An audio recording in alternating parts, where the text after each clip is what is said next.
hablando de la trigonometría, seguimos con el estudio de los triángulos, sus ángulos y las relaciones que hay entre ellos. Vamos a mencionar unas características de los triángulos, pero ahora van a ser características de acuerdo a sus lados. ¿Cómo podemos clasificar los triángulos? Aquí tenemos 3 colores diferentes. ¿Cómo los podemos clasificar, pero de acuerdo al tamaño de sus lados? Vamos a empezar con este triángulo azul que está aquí.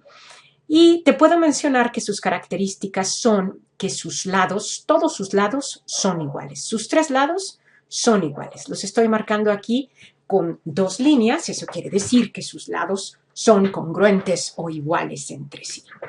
Si marcamos también sus ángulos internos, que ya sabemos que la suma de los ángulos internos de un triángulo es de 180 grados, vamos a tener que pensar cómo son entre sí los ángulos internos de un triángulo equilátero si en él todos los lados son iguales.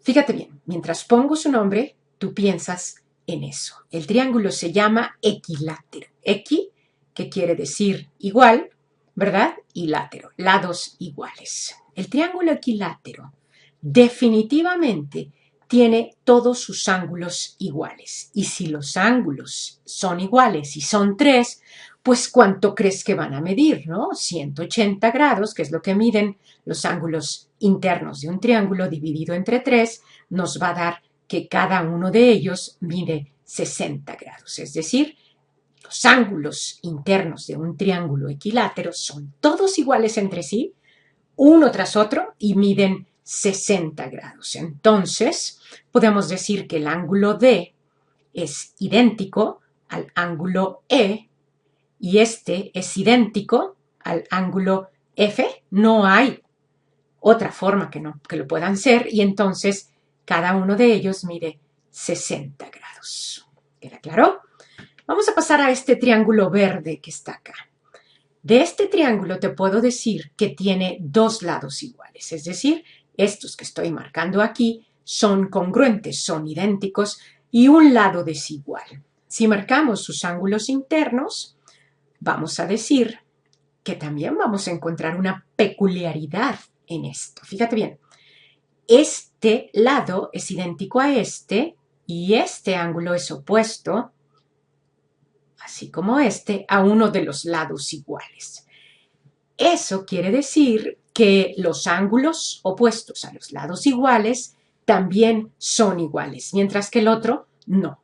Entonces, el triángulo se llama triángulo isósceles. Yo creo que con tinta negra mejor, ¿verdad? Vamos a decir que el triángulo se llama isósceles y también tiene características. Los ángulos opuestos a los lados iguales también son iguales. En este caso diríamos que el ángulo G es idéntico al ángulo H. Isósceles entonces tiene 2 lados iguales, uno desigual, pero también tiene 2 ángulos iguales. Vamos con este pobrecito que dejamos hasta el final, que es el que está acá arriba. Estoy marcando sus ángulos internos, pero te darás cuenta que no tienen nada en común. Te puedo decir que tampoco sus lados. Este lado AB es totalmente diferente a este lado CB y es totalmente diferente a este AC. Este triángulo, que no tiene nada en común entre sus lados y sus ángulos, recibe el nombre de triángulo escaleno.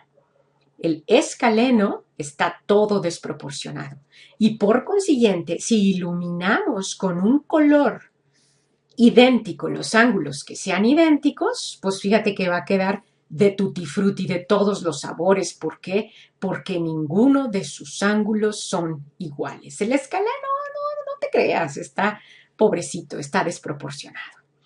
Entonces, el escaleno tiene todo diferente, todo diferente.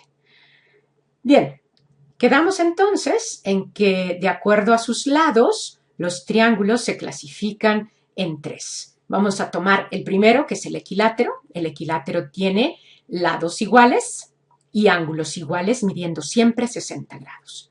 El isósceles es aquel triángulo que tiene dos lados idénticos y uno desigual, y a la vez dos ángulos idénticos. G y H en este caso miden lo mismo y dependiendo de su tamaño, pues es la medida de estos ángulos. Y el escaleno, ese cuate sí que no tiene nada, entonces nada más podemos decir que sus lados son todos diferentes y sus ángulos son todos diferentes.